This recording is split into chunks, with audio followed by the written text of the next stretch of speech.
One of the most popular products in the 1950s and 1960s was the television.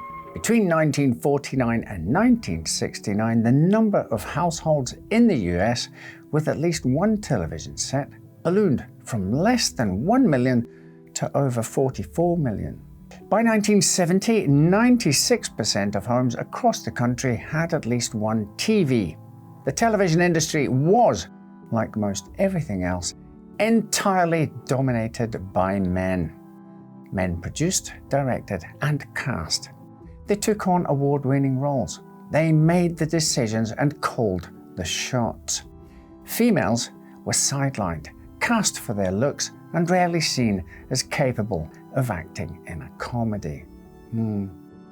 Little did the men in television studios know that one woman was about to do all she could to shake the system up. The woman was, of course, none other than the incomparable Betty White.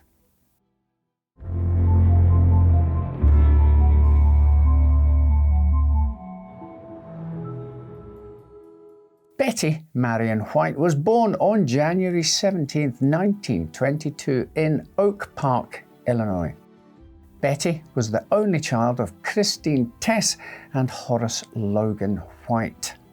When White was just over a year old, the family relocated to Alhambra, California, and then again to Los Angeles.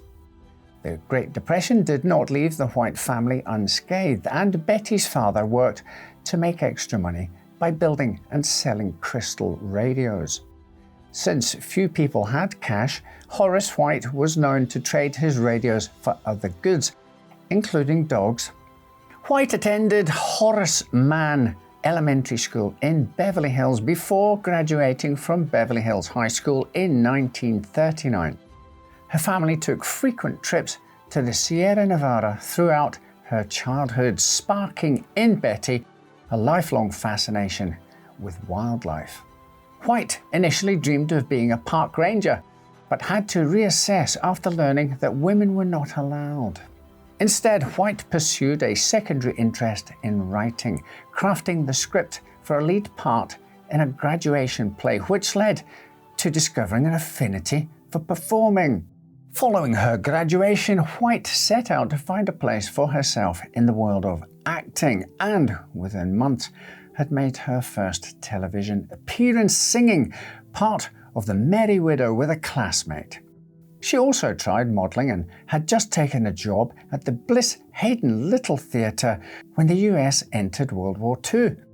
Delaying her dreams to help her country, White volunteered for the American Women's Voluntary Services, driving a PX truck with military supplies to the bivouacs in the Hollywood Hills and dancing with troops before they were shipped overseas.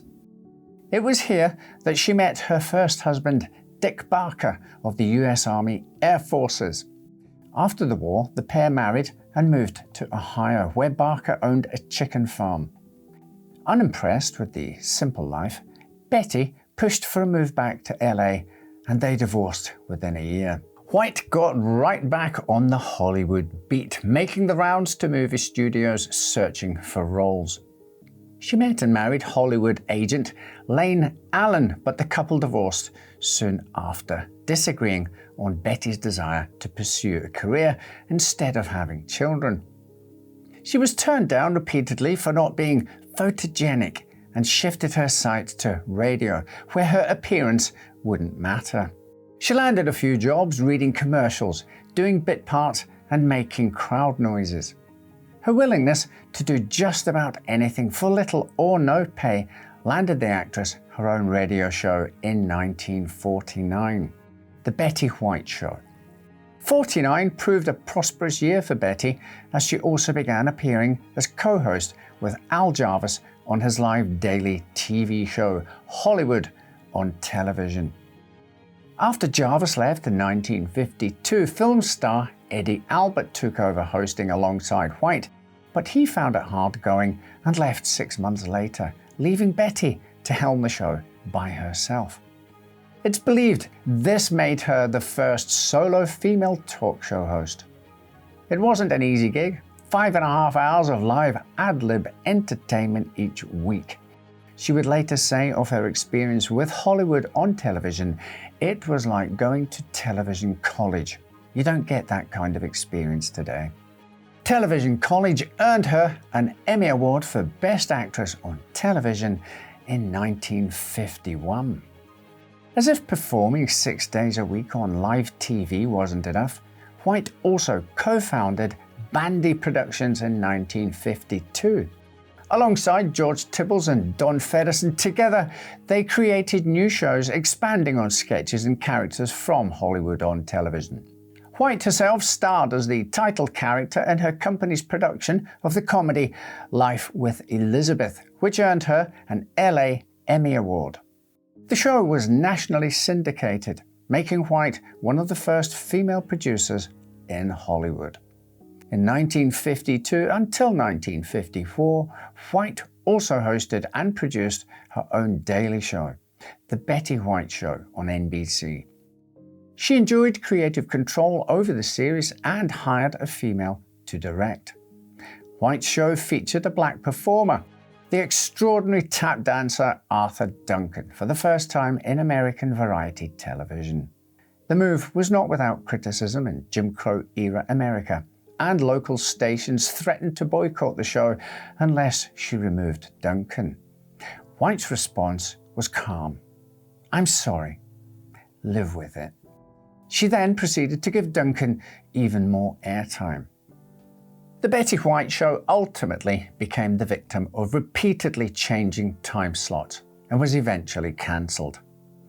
Following the end of Life with Elizabeth in 1955, White appeared in a series of sitcoms, including Date with the Angels, filmed on the same lot as I Love Lucy. White and Lucille Ball quickly struck up a friendship and found a kinship in taking on creative control in the male-dominated world of television. The pair would continue to rely on each other throughout their careers and personal lives. The 1960s brought White a long string of game show and talk show appearances.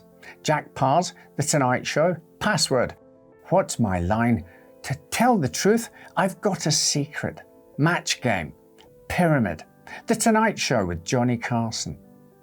Her humour and charm made her a favourite of audiences.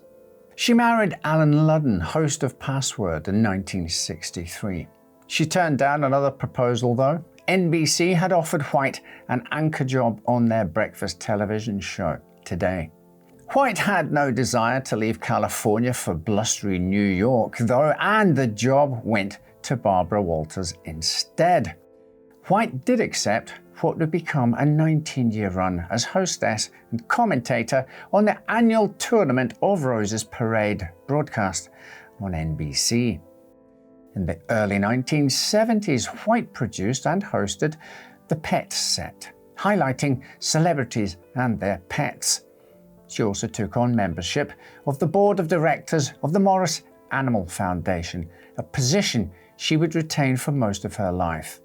In 1973, White was cast on The Mary Tyler Moore Show as the man-hungry Sue Ann Nivens.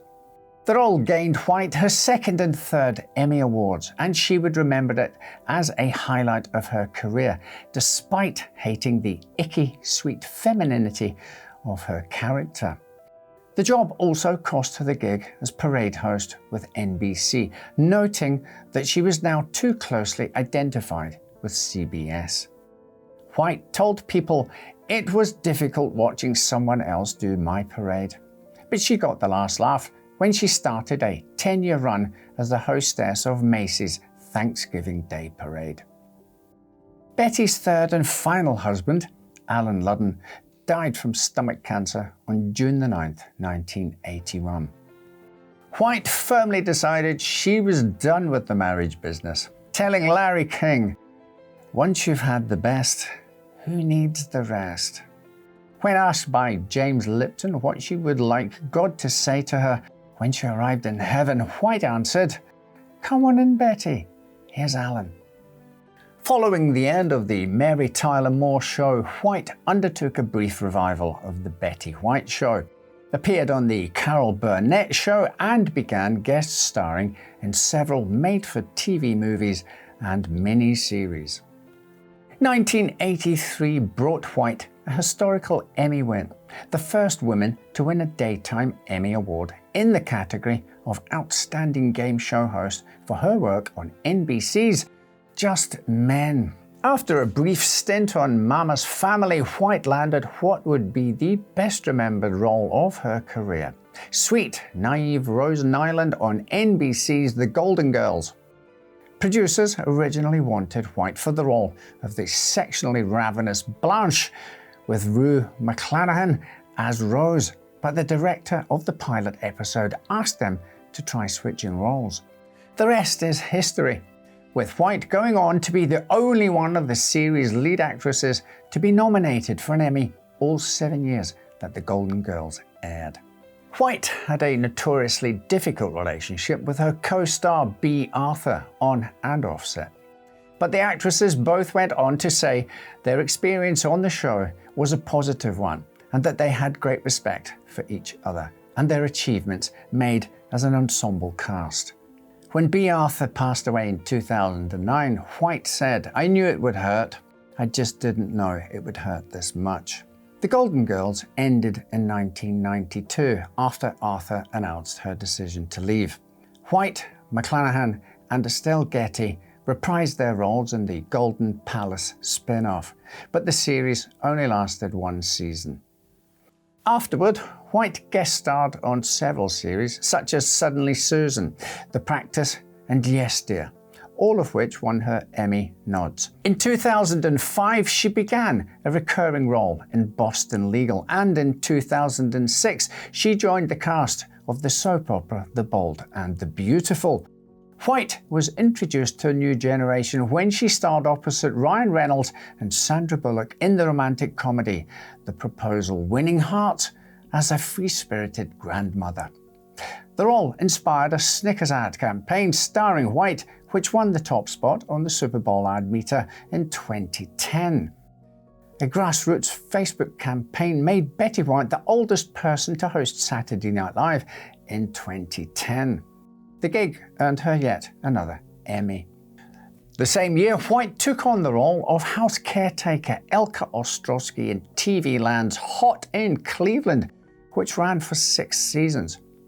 White also hosted and produced Betty White's Off Their Rockers from 2012 to 2014, a hidden camera prank show where senior citizens played practical jokes on younger generations. Ever the animal lover, White used her resurgence in fame to launch a clothing line, with all proceeds going to various animal charities.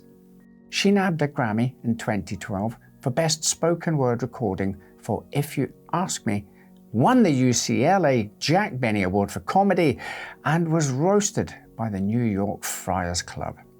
The television special Betty White's 90th birthday party aired on NBC in 2012 and was so beloved they followed up with a 91st celebration in 2013.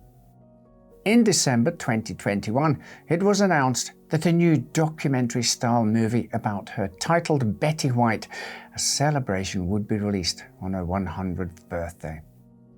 January 17th, 2022. The film features a cast of White's friends and colleagues, including Ryan Reynolds, Tina Fey, Lin-Manuel Miranda, Morgan Freeman, and Carol Burnett. Sadly, Betty White didn't live to see the premiere of the documentary or her 100th birthday, passing away from natural causes in her sleep at her home in Los Angeles on December 31st, 2021. White's death was met with an outpouring of sympathy and memories from around the world. US President Joe Biden released a statement calling White a cultural icon who will be sorely missed. Over her almost 100 years on Earth, Betty White won 7 Emmy Awards and is the only woman to have received an Emmy in performing comedic categories. She was inducted into the Television Hall of Fame, has a star on the Hollywood Walk of Fame, and was presented with the Screen Actors Guild Life Achievement Award. She was even made an honorary forest ranger by Smokey Bear himself in 2010, fulfilling her childhood dream. As evidenced by polls, she was regarded as one of the most popular and trusted celebrities among Americans. She served as Zoo Commissioner of the Greater Los Angeles Zoo Association for 8 years. She raised hundreds of thousands of dollars for animal welfare charities and zoos. She spoke out against racial injustice and LGBTQIA+ rights. She blazed a trail for the women who would follow her into television, and she did it all with grace and kindness. White's assistant, who was with her when she passed, told Carol Burnett that Betty's last word was Alan. Perhaps she was walking through the pearly gate to meet him once again. Thank you for watching. We've much more to come, so take care, and I'll see you next time with another story to make you say, well, I never.